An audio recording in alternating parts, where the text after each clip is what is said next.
ఒకప్పుడు నెల్లూరు జిల్లా ప్రాంతం నుంచి రంగారాయుడు గారిని ఒక ఆయన భద్రాచలం వచ్చారు. ఆయనకి కోరిక, భద్రాచలంలో ఉత్సవమూర్తికి కళ్యాణం చేసేటప్పుడు వైరముడి అంటే అది ఇలా ఉంటుంది, ఆ వైరముడి చేయించాలి కిరీటం అని.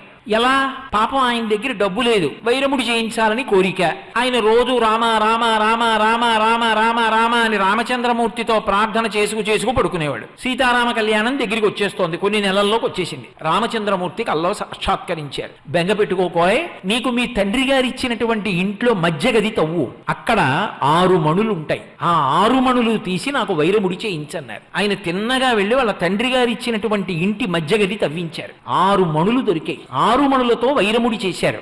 కంసాలులు అన్నారు, ఆ మధ్యలో ఒక్క మరకతమణి వేస్తే అందం వస్తుంది, ఆ మరకతమణి లేకపోతే ఇది పిడితే అందం రాదు అన్నారు. ఎక్కడొస్తుంది మరకతమణి?